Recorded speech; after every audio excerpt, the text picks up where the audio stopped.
जय गुरुदेव। काहन अबला कर सकी और काहन सिंधु समाय और काहन पावक में जरी काह काल नहीं खाए। परम पूज्य स्वामी जी महाराज, आप सभी प्रेमियों, मालिक के चरणों में कोट कोट प्रणाम। यह सूरत स्वामी संवाद में आत्मा अपने संत सदगुरु से ये पूछती है कि एक अबला क्या नहीं कर सकती है। कौन सा ऐसा चीज़ है जो समुद्र में नहीं समा सकता है, और कौन सी ऐसी वस्तु है जो आग में नहीं जलती है, और कौन सा ऐसा पदार्थ है जिसको काल नहीं खा सकता। कहीं काहन अबला कर सकी और काहन सिंधु समाय और काहन पावक में जरी और काह काल नहीं खाए। कहीं सुत नहीं अबला कर सकी आयस नहीं सिंधु समाय और धर्म न पावक में जरी और नाम काल नहीं खाए। महात्मा ये समझाते हैं, एक अबला पुत्र का जन्म नहीं दे सकती है अकेले,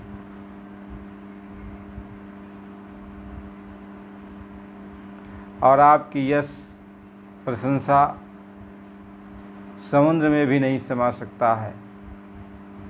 आपकी कीर्ति समुद्र भी समा नहीं सकता है अपने अंदर, वह फैल कर ही रहेगा। और धर्म आप जो अपना पकड़ के चलते हो, धर्म को आग जला नहीं सकती है। और जिसको नाम प्राप्त हो जाता है, नाम को काल नहीं खा सकता है। महात्मा ये समझाते हैं, आप जो है, आपको यश कैसे प्राप्त होगा, आप धर्म के रास्ते पर कैसे चलोगे, आप नाम कैसे प्राप्त कर सकते हो। कि जब नाम मिल जाए आपको तो काल का कोई भय नहीं रहता। वो कौन सा नाम है जिससे काल भी थर थर थर थर कांपता है। कहीं जम किंकर धर्म दूत हंकारी और सतनाम सुन भागे सारी। जब सतगुरु नाम उचारा है। महात्मा समझाते हैं कि चारों तरफ यदि आपको परेशानियां घेरी हों, जमदूत आपके सामने खड़े हों, काल मुँह बाए खड़ा हो, हर तरह से आपको कोई यातना दे रहा हो, लेकिन जब आपके अंदर सद्गुरु का नाम प्रकट होगा तो ये सब भाग खड़े होते हैं।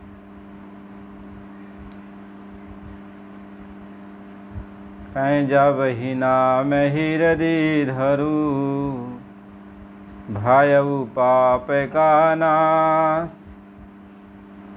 मानो चिन्हगी आग की परी पुरानी घास।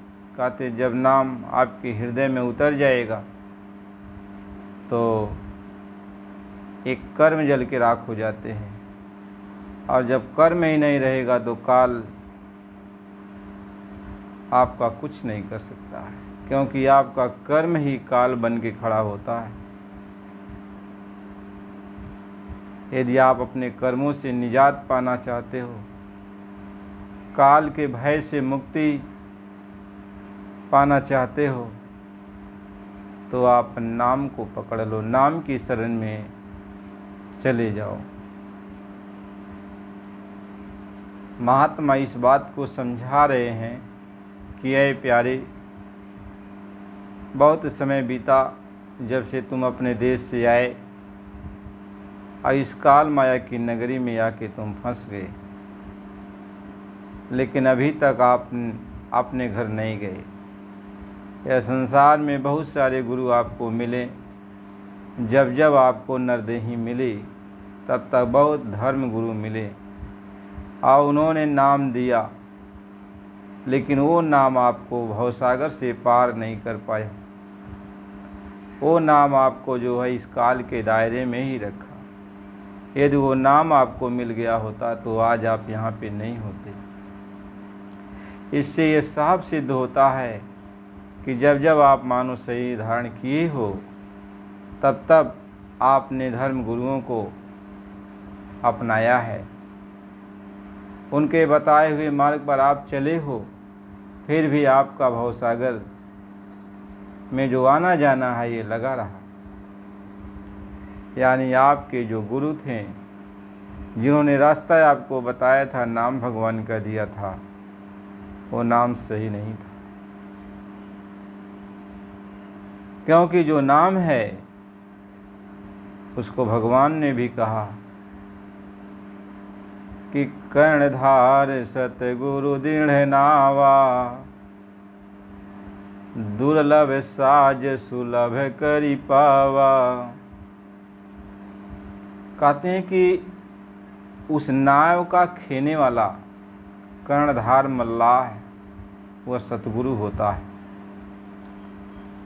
वह मालिक जो कुल मालिक है वही होता है, उसी को सतगुरु कहते हैं। यानी सत्य का वो मालिक है, यानी उसी के अंदर से सत्य निकला है, वह सत्य है।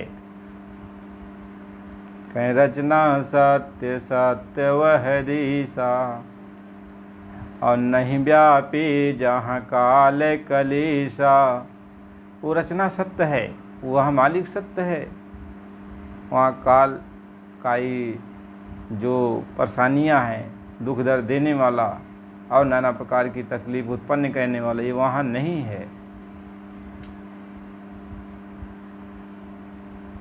महात्मा इस बात को समझा रहे कि जब वो संत सद्गुरु मिलते हैं तभी आपको नाम प्राप्त होता है। तो आप सोच लो, वो नाम कहाँ मिलेगा? संतों के पास से मिलेगा।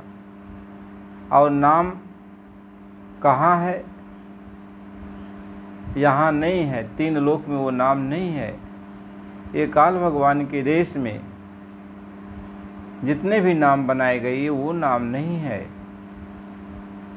काल भगवान की नगरी में वो नाम नहीं है।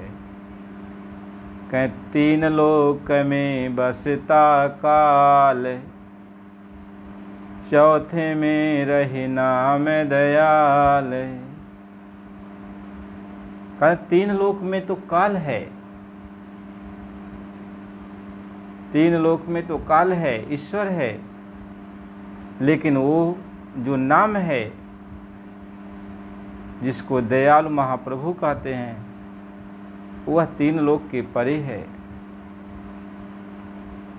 तीन लोक एक बूंद पसारा, और सिंध रूप में अगमय अपारा। कहते हैं तीन लोक तो एक बूंद का ही पसारा है, मेरी एक बूंद, और मैं तो अगम अथाह महासागर हूँ जिसका कोई वारा पार नहीं। तीन लोक एक बूंद पसारा, और सिंध रूप में अगमय अपारा। कहते मैं सिंध रूप हूँ, मेरी एक बूंद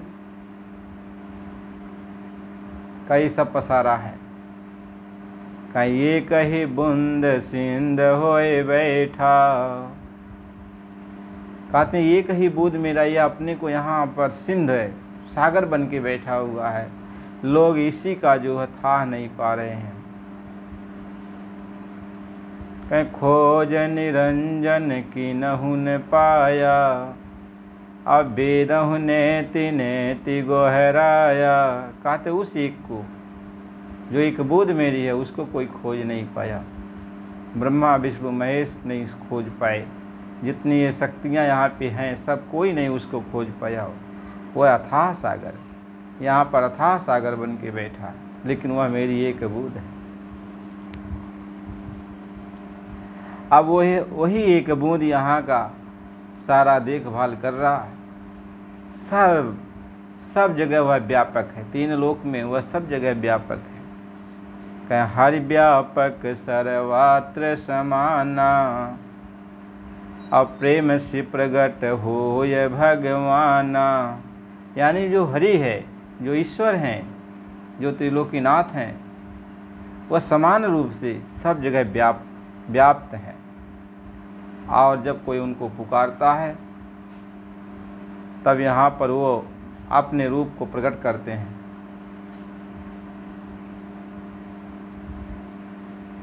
अब तीन लोक का जो नाम है, जो उनके अंदर का जो नाम है, जो उनका नाम है, वो यहाँ पर उन नामों का प्रचार किया जाता है। उनके असंख्य नाम हैं, त्रिलोकीनाथ के असंख्य नाम हैं।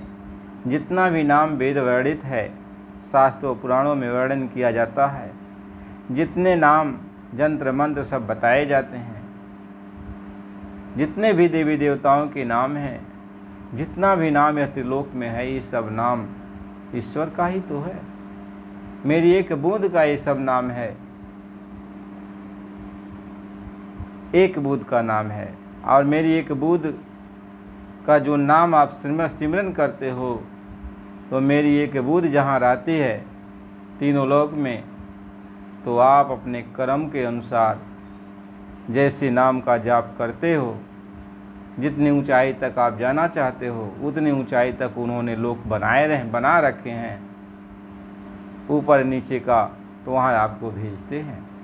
लेकिन ये भवसागर से आपको पार नहीं जाने पाते, आप इस भवसागर से पार नहीं हो पाते, क्योंकि उनका नाम इस तीनों लोक के अंदर का है, इसके ऊपर का नहीं।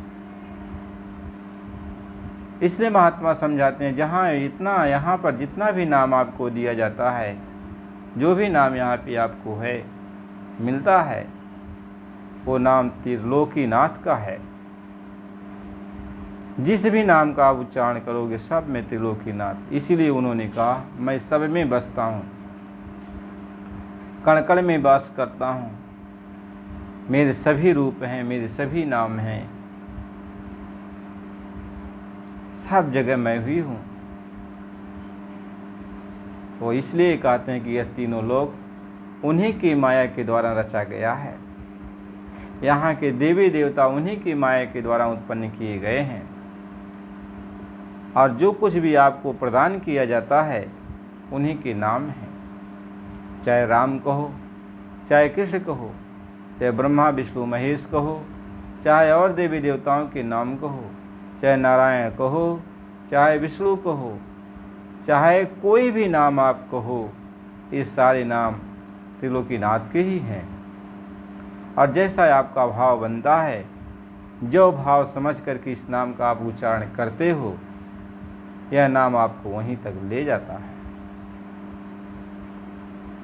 भवसागर से पार होने के लिए ये नाम नहीं है, क्योंकि उन्होंने ही तो भवसागर ये बनाया है, उनका नाम ही भवसागर को बनाया है। तो यह नाम जो भवसागर ही बनाया है, वो भवसागर से पार कैसे ले जाएगा, क्योंकि वो खुद अपने देश नहीं जा सकते।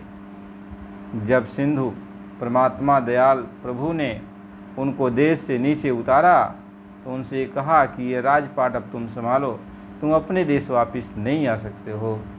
और उनके पास वापस जाने की जो ताकत है, वह खींच लिया सत्यपुरुष ने, कुल मालिक ने खींच लिया। तो जहाँ पर जिस स्थान पर बैठे हैं उसके ऊपर वो नहीं जा सकते।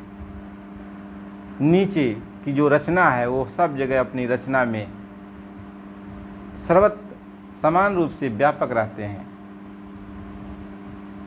उन्होंने माया से कहा कि ये रचना जो रची गई है इसके तुम अधिष्ठाता हो, तुम इसके मालिक हो, और तुम एक काम करना, मैं अपने स्थान पे अब मैं समाधि में रहूँगा, प्रभु की आराधना करूँगा, और ये जितनी भी रचना है ब्रह्मा विष्णु महेश या जितने भी लोग हैं कोई भी मेरा भेद जानने न पाए, और जब तुम्हें कोई ज़रूरत पड़ेगी तो मेरा ध्यान करना, सिर्फ तुम ही मुझको देख सकती हो। ये कहकर आद्या महाशक्ति को त्रिलोकीनाथ ने सारा भाव सौंप दिया।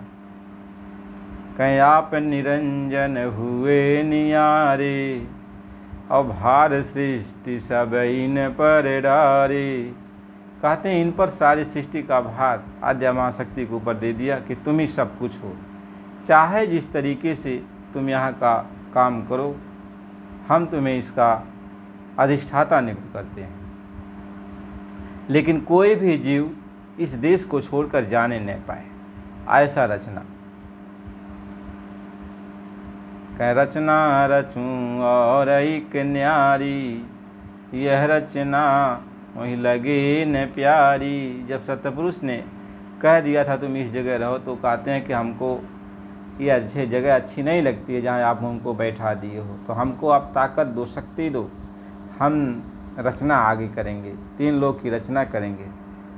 कह 3 लोक रचना मैं करूं, राज पाय ध्यान तुम धरूं। कहते हैं कि मैं 3 लोक की रचना स्वयं करूंगा और फिर आपका ख्याल करूंगा, ध्यान करूंगा। तो उन्होंने सतपुरुष तो समझ गए, हर बात को वो जानते थे क्योंकि उनसे छिपा हुआ तो कुछ नहीं। तो उन्होंने कहा कि तुम रचना करो, मैं तुम्हें ताकत देता हूँ, शक्ति देता हूँ, तुम 3 लोक की रचना करो, लेकिन अब तुम अपने देश वापस नहीं आ सकते हो, अब तुम यहीं पे रहना। ये कह करके सत्यपुरुष ने उनको रचना का जो चीज़ जैसी रचना होना था सब कुछ उनको दे दिया, सारी शक्तियाँ दे दी। उन्होंने दे दिया। कहें पुरुष कला को दिया निकासी, और निकसी कला की नहीं अति त्रासी। आई मान सरोवर तीरा, अक्षर की देखी वह लीला। तो अब पुरुष ने जब उनको निकाल दिया, अब वो जो है अक्षरधाम में फिर नीचे फिर आए सहजदल कौन स्थान में, तो बैठ करके कहीं एक काल कुछ अंश दयाली, और दोनों मिल की नहा कुछ ख्याली। आई मान सरोवर तीरा, अक्षर की देखी वह लीला। महात्मा ये समझाते हैं, अब अक्षर धाम में आए, अक्षर पुरुष के पास आए, वहाँ जो लीला हो रही थी वो सब देखें। इसके बाद इन लोगों के मन अचरज हुआ, आखिर ये कैसी क्या बात है, कैसी लीला प्रभु की यहाँ पर हो रही है। सारी चीज़ें मतलब ये लोग देख रहे थे, जो विस्तार से कभी वर्णन किया जाएगा। तो जब सत्यपुरुष से इन्होंने ऐसा मांग लिया, तो सत्यपुरुष ने कहा कि ठीक है, मैं रचना करने की ताकत तुम्हें देता हूँ। कह ज्योत निरंजन दो कला, अमिल कर उत्पत्ति की। ये दोनों कलाएं जो मिल करके जो है अभी संसार की रचना की। कहीं 2 कला उतर कर आई, झझरी दीप में आन समाई। यहाँ बैठी तिरलोकी रची, पाँच तीन की धूम अब मची। यहाँ बैठ कर तीनों लोक की रचना किया। सहजदल कौल स्थान पे बैठ कर के तीनों लोक की रचना किया आद्या महाशक्ति से मिलकर।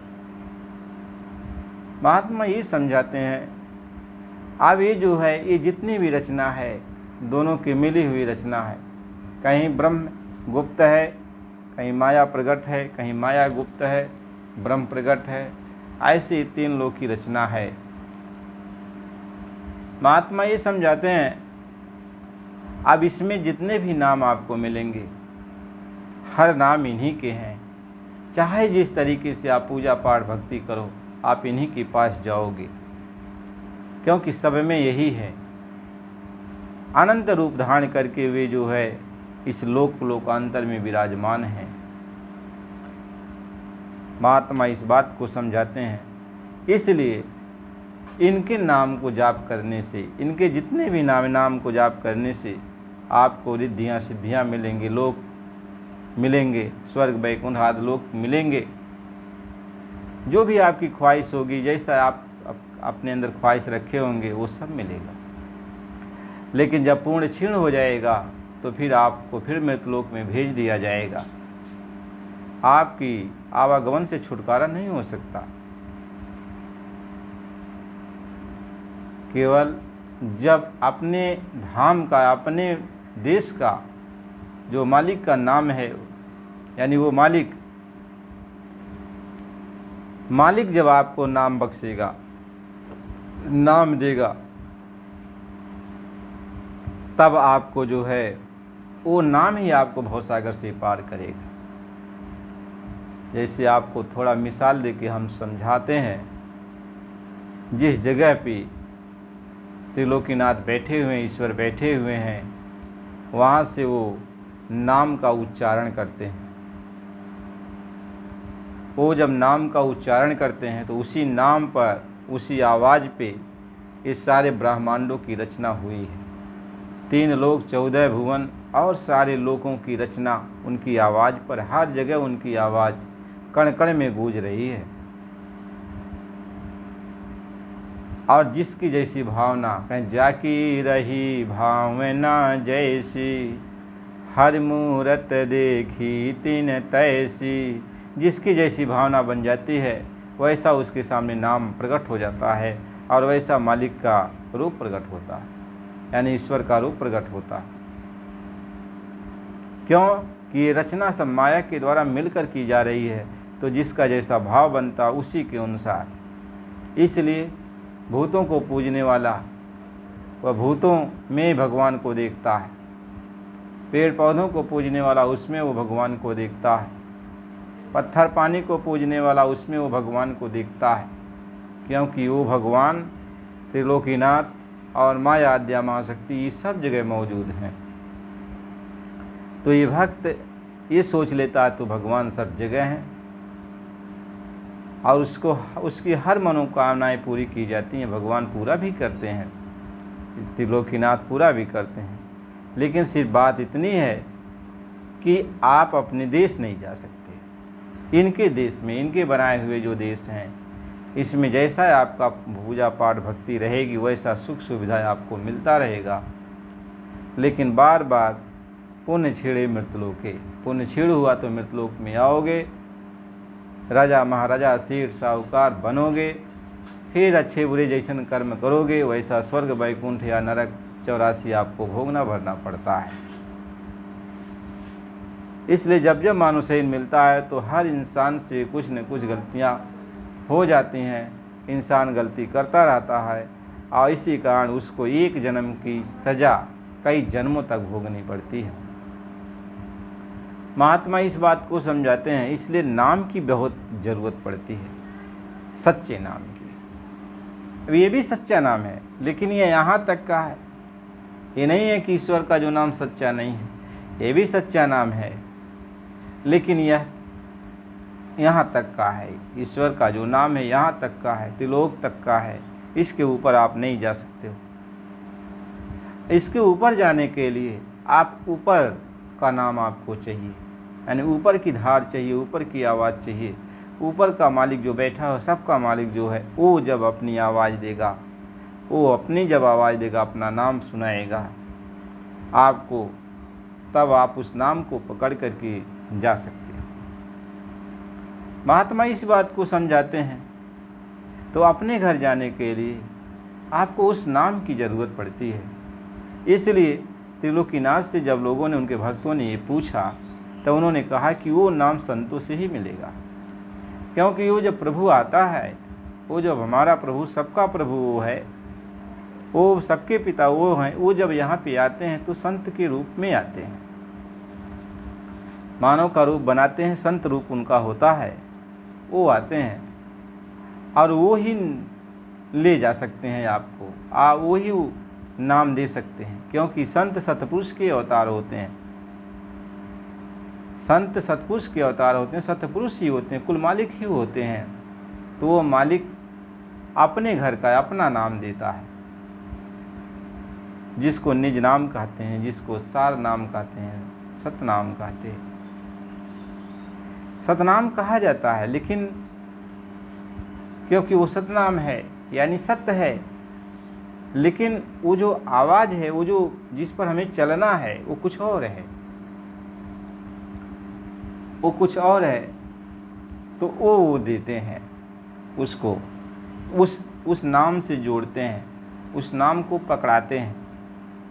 महात्मा ये समझाते हैं। इसलिए महात्मा हमेशा ये जोर देते हैं कि तुम्हें मानव शरीर मिल गया है बच्चा, तो जब तू नाम को पकड़ लेगा तो काल से बच जाएगा।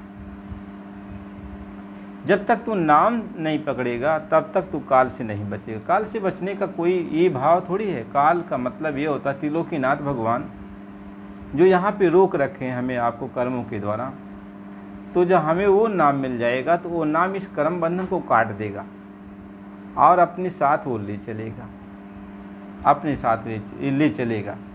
तो हमें उस नाम को पकड़ना है, लेकिन वो नाम हम अपनी बुद्धि से, चतुराई से नहीं पकड़ सकते।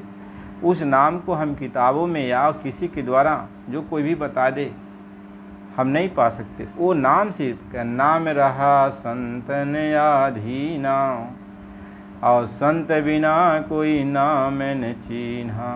कहते नाम संतों के पास रहता, उस महात्माओं के पास रहता, कुल मालिक के पास रहता। वो जो धरती पे आते हैं, वो जब नाम देते हैं तब वह नाम पकड़ करके आप जो है अपने देश जा सकते हो, अपने घर जा सकते हो, क्योंकि पहले वो यहाँ की सारे बंधन को काटेगा।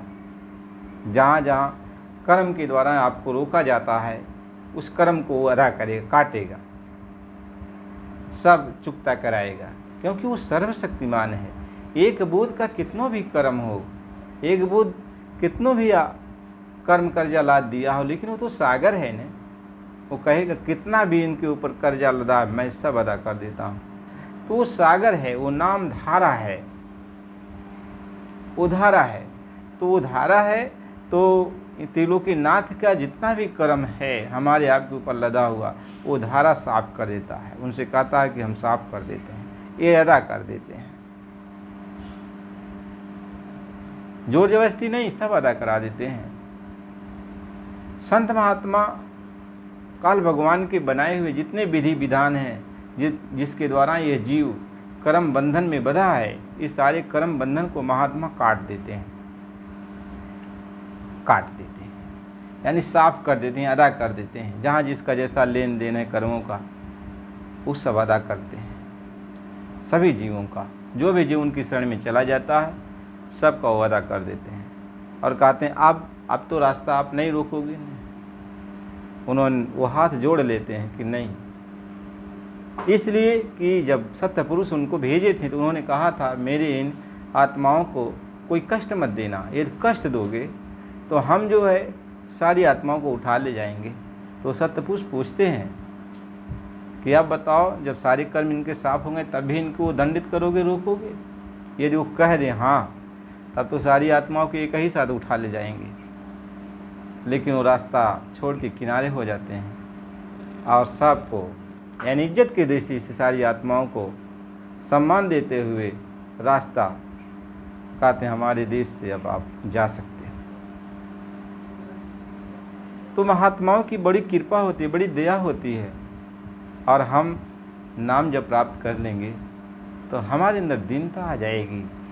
और जो जीव यहाँ पर बचे हुए नई रास्ता पाए, उनके प्रति एक दर्द उठेगा, उनके प्रति अंदर एक ऐसी वेदना जागेगी कि हे मालिक, इन सभी मेरी आत्माओं को आप रास्ता बता दो और इनको ले चलो। वो उनके अंदर दर्द होता है, तकलीफ होता है, वो अच्छा बुरा किसी का नहीं देखते, बस भगवान से, अपने मालिक से यही प्रार्थना करते हैं, इनको भी रास्ता आप बताइए, इनको भी नाम दीजिए।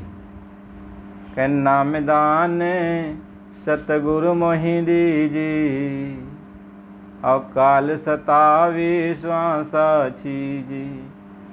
वो पुकार लगाता है कि हे मालिक मुझे सतगुरु, हे मालिक मुझे नामदान दे दीजिए, क्योंकि सांसों की पूंजी अब ख़त्म हो रही है, जैसे ख़त्म हो जाएगी और फिर काल पकड़ लेगा, फिर हम जो है कुछ कर नहीं पाएंगे। तो आप मुझे जल्दी नाम दे दीजिए, अपना सहारा दे दीजिए। नाम ही एक सहारा है जो सतगुरु के द्वारा ही मिलता है। इसलिए कहा गुरु का ध्यान कर प्यारे, बिना इसके नहीं छूटना। यानी गुरु का ख्याल कर, गुरु की सेवा कर, गुरु की भक्ति कर, गुरु की बात मान। और जब गुरु खुश हो गए, तुम्हें उस लायक समझ लिया, तो नाम के रंग में रंग जा मिले तो धाम में नहीं अपना, तब वो नाम की बख्शीश कर देते हैं। यानी नाम का रंग चढ़ा देते हैं, नाम की सवारी तुमको दे देते हैं, नाम पकड़ा देते हैं। तो महात्मा तो इस बात को समझे। इसलिए जब नाम मिल जाएगा तो फिर काल यानी कर्म साफ हो जाएंगे, कुछ नहीं कर सकता। महात्मा इसी को समझाते हैं कि नाम काल ना खाए। नाम को ये काल जो है, जब नाम मिल जाएगा तो आपको कोई यहाँ रोक नहीं सकता।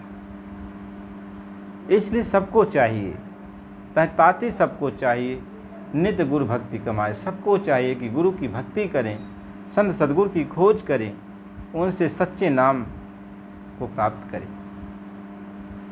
देखो महात्मा जो भी सच्चे संत होते हैं, कुल मालिक होते हैं, तो कुल मालिक कब नहीं चाहेगा कि मेरे सभी बच्चे यहाँ से चल चलें। वो तो सभी को सत्संग सुनाएगा, सभी को अपनी तरफ खींचेगा, क्योंकि उसके आँखों में नूरानी ज्योत होती है। एक बार जो देख लेता है तो विध जाता है, उसको बकवास की ज़रूरत नहीं पड़ती। वो तो अपने भक्तों को, अपने बच्चों को, उनके कर्मों को धोना चाहता है, धोकर ले चलना चाहता है। जितने भी लोग हैं वो सभी तो हैं, चाहे किसी मजहब के हों, चाहे किसी धर्मशास्त्र के गुरु बन के बैठे हों, वो तो सभी तो कुल मालिक के ही तो हैं। सभी तो आत्माएं हैं। यहाँ एक एक टेक बना के सभी आत्माएं बैठी हुई हैं, महंत बन के सभी आत्माएं बैठी हैं, संत बन के आत्माएं बैठी हैं। ये सब तो कुल मालिक के ही तो। मालिक कब चाहेगा कि इनका उद्धार न हो?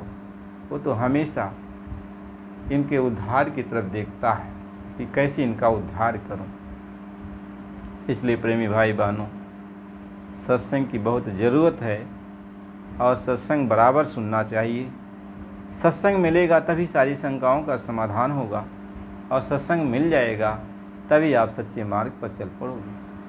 सारी शंकाएं अपने आप चली जाएंगी। जैसे कोई पंछी, शंका रूपी पंछी आपके सामने बैठी हो, जब दोनों हाथ है, आप दोनों तालियां आप बजा दोगे, दोनों ताली, दोनों हाथ जब ऐसे बजाओगे तो पंछी उड़ जाएगी।